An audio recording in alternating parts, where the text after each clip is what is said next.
A tightly structured plot, hilarity throughout, and faithful without pandering to the source material, Dungeons and Dragons Honor Among Thieves definitely beat Performance DC with this one.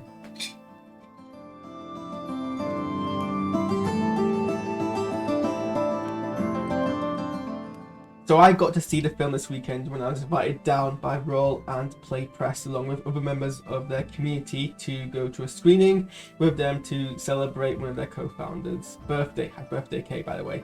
Roll and Play Press is a publisher of a bunch of colourful, original and unique RPG tools and GA resources. I was one of the backers for their first Kickstarter of their Game Master's Fantasy Toolkit. It's a resource that I find invaluable when I run my own D&D games. Check them out in the link on screen and in the description, and I'll be peppering my review with some thoughts that some of the attendees had of the film, such as this. I really enjoyed it. I feel like there was enough fan service, but it wasn't driven by fan service. And I also liked, seeing a lot of the spells that we cast on the tabletop feature in the game. It was a lot of fun. I enjoyed it. So I've not actually seen the original Dungeons and Dragons movie from 2001, but I am very, very aware of its reputation. Films based on games, board or video game alike, have a strong reputation of doing poorly. I've heard that the original 2000 Dungeons and Dragons film is not fantastic. But on the flip side, when lead up to this film's release, I saw ratings saying that I was actually doing fairly well, and so my hope raised. But then, there's always the concern that when your expectations are raised, the film won't quite meet and will ultimately be disappointing. So it was kind of that balance where I went in there very middle-ish, gonna be like, well, I heard it could be good, but what if it's just only better than expected and kind of below my new expectations? So yes, I was very much worried I'd go and see the film and be disappointed. Dungeons and Dragons has been a massive part of my life for the last 4 years, ever since I started a campaign that was ongoing for a bunch of years, and I then joined a bunch of other campaigns and started DMing, and it's kind of launched me into this whole hobby that has now evolved into me getting involved in live action roleplay. So it mattered to me that this film did well, because it's definitely a community that I'm very fond of, and all that kind of built up this genuine concern that this film would disappoint. The film did not disappoint. Before the opening titles even played, I was chuckling throughout the cold opening more times than I have done in the entirety of some of the films that I've seen. So I knew at that point I was in safe hands. The plot of this film is very much a safe one. Like, there's no unexpected twists or subversions, so to speak. It's a very, it's a very Guardians of the Galaxy-esque story. I know Guardians of the Galaxy doesn't originate that whole kind of plot line of flawed heroes, but it's a recent example I can draw from. And that's very much what the story was about. Group brought together, their flaws, but the motivation ultimately to be heroic and do the right thing. Chris Pine's Edgin is the driving character of the film, with very clear motivations and personal obstacles to overcome. But the other characters of what would be the party, to draw from D&D terminology, all have their own arcs as well. Pine does a really good job in selling his humanity and flawed, but ultimately being a charismatic individual, and I was very quickly rooting for him. It's a character type that Chris Pine has a history of, and in fact I think a lot of the casting in this film draws from, the characters are archetypes, and in the same way that the plot's safe, the characterization is fairly safe, and people are cast very much to type. Chris Pine is playing a character like he's played, it's the same version as his James Kirk character in the Star Trek films. But D&D is very much a game which leans heavily into the concept of tropes and archetypes. It kind of comes with the whole nature of improvised storytelling. So that's not a detriment. If anything, it's kind of them understanding the source material. So I was very rooting for Edgin. Michelle Rodriguez's Holger has a very believable friendship with Edgin's character. Their chemistry is a pivotal point. And probably, as I said, this film doesn't have any kind of massive twists, and maybe the one twist, arguably, it does have is founded strongly in that kind of friendship, and it's important that works, and it ultimately does. Justin Smith again also plays the type, playing a very a somewhat capable but insecure sorcerer, and Sophia Lillis balances her character's racism by being frankly a badass druid. I think druids not normally the class you think you associate with being with badassery, but that's definitely what's happening here. I guess character-wise, and perhaps the only real sour point of the film, or really disappointing part of the film for me, is Regis Jean-Page's Zenk Yenda. So from the trailers, from the promotion material, you'd think that Zenk Yenda has an equal part of the film to the rest of the cast, but actually he only really appears in, I guess, most of the second act, to the point where he feels more supporting than ensemble cast, and then he appears for the second act and then for no real reason leaves. Like, his character has a strong genuine motivation to do the party. It's not like, you know, there's no reason for him to be in the third act. He could have easily been in the third act, and there was absolutely no reason, you know, it wouldn't be odd for that to be the case. I guess it might possibly be because they made him relatively overpowered compared to the other cast. In fact, if this was an actual D&D game, one can imagine him being a guest player for one session or two and was given a higher level to kind of, you know, have that kind of, I am a more powerful person, but I'm not going to be with you for the entire adventure, which is something people occasionally do. But it's disappointing that he wasn't in it more, because certainly his straight man act to absurdity is how I've described it, formed some nice chemistry against Edgar and Holger's character. I thought it was really fun, I really enjoyed it. I thought the acting was great, it was a really exciting storyline. Yeah, I was really impressed. I think it actually surpassed my expectations. So, 9.5 out of 10.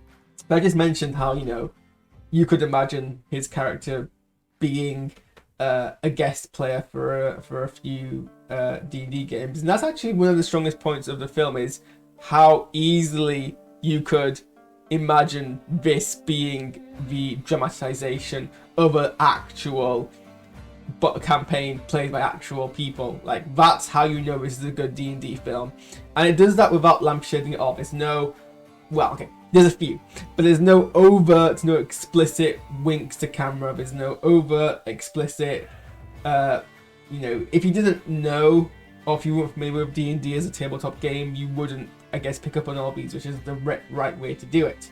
But for me, as an avid D&D player, as someone who listens to actual play podcasts, someone who, like, you know, gets joy out of the whole chaos of playing improvised storytelling tabletop role-playing games, every time a character makes a wacky decision, every time they fail at a task, no matter how easy it should be, every time they're stumped by a random bar misfortune, in my head I'm like, yep, that was a dice roll that didn't quite hit the DC, or that was them, you know, going completely chaotic with their decision making things, because that's the joy of improvised storytelling. It's just going completely wild with a possibility, and it's all undertone. Like I said, anyone who's played D&D will know it's a game of frankly making wild decisions and living / enjoying the consequences, and the film knew, but this is all it had to focus on capturing to kind of fulfill its role as a D&D film, not just another generic fantasy film. And, you know, they knew that as long as they captured that feeling of these are characters making wacky decisions and living with it, the fans will fill in the rest. Like, there's a part at the beginning of the film, basically the cold opening ends with Edgar and Holger escaping prison by basically forcing in Aarakocra to be a glider, without realizing that had they waited literally a few more seconds, they would have successfully have persuaded the committee to release them. And that's exactly the move that, as someone who has DM'd games of D&D, I can imagine happening. Like, I have been in cases where I'm narratively setting up a path, you know, I'm narratively setting up an opportunity for the characters to actually have some good fortune and succeed, or I know that something's about to go well for them, but they don't know that, and they do something completely unexpected and smash that out, you know, that narrative out of the park, and have to live with the consequences of action, not realizing that had they waited a few more moments or not said that thing, they would have got off scot-free. That's exactly what I have experienced happening in games. I see little point, even as a D&D nerd, in fact checking if all rules were abided to. I mean, certainly I'm going to go and read a whole bunch of, I'm sure, clickbaity and top 10 rules that that were broken in the D&D film, because sure, like, you fine, get your ad revenue, clickbaity nerd sites, but honestly, like, the abilities that I recognized in the film, and they are a whole bunch of them, which is a joy, because again, that's what makes it a D&D film and not a generic fantasy film.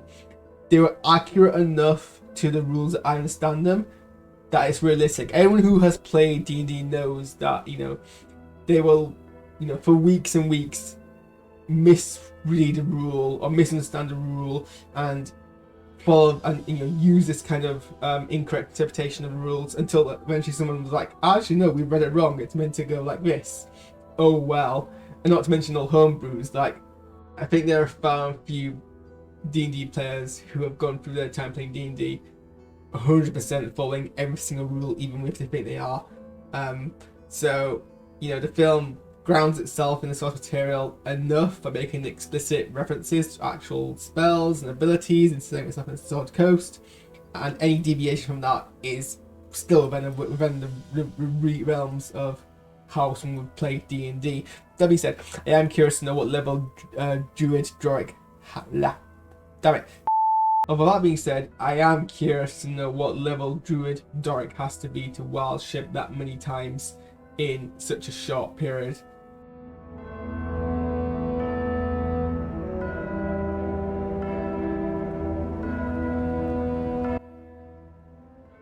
But also, I'm not going to complain too much because Harris is a sucker for a really nicely choreographed wunner, and that was a fairly decently choreographed wunner. I thought the film was utterly amazing, probably one of the best D&D films I've seen for a long time, and it was a nice callback to the old AD&D cartoon, having the adventuring party appear in the arena in the middle. And that's not to say that the film denies itself entirely the opportunity to lampshade, and there is one absolutely excellent exchange around the spell Speak with Dead, where, you know, Doric asks Simon, why are you only allowed to ask 5 questions? And Simon's like, I'm not sure, that's just how it works. And Doric retorts, seems fairly arbitrary. And I'm like, that's funny. It's just absolutely, like, this commentary in the game is good. I like it. It tickles me. And as an aside, Harris is also a sucker for the comedy bit of you can only ask X amount of questions, then all the characters end up wasting all those questions by accident. I just love that kind of trope. I really enjoy the movie. I'm not a D&D expert, so I actually enjoy as a movie fan. I love fun movies and comedy, so it was really nice. Really nice adventure. Essentially, to bomb it all off, without once being explicit in any kind of breaking way that this is a film based on a tabletop game, the film captures the feel and essence of what Dungeons and Dragons is. The film is just also fun throughout. Like, nearly every single joke they set up paid off for me. I feel like, again, kind of alluding to what I said earlier, if you didn't know anything about D&D, you'd still find the film funny for just its surface level hijinks. But if you know about D&D, every single joke or every single kind of setup had another layer underneath it, and that's how you make it accessible to like a wider audience. The film's also shot appropriately. Like, the tone of the film is meant to be comedy, very light, high fantasy, and they didn't, you know, feel the need to ground everything in like realism.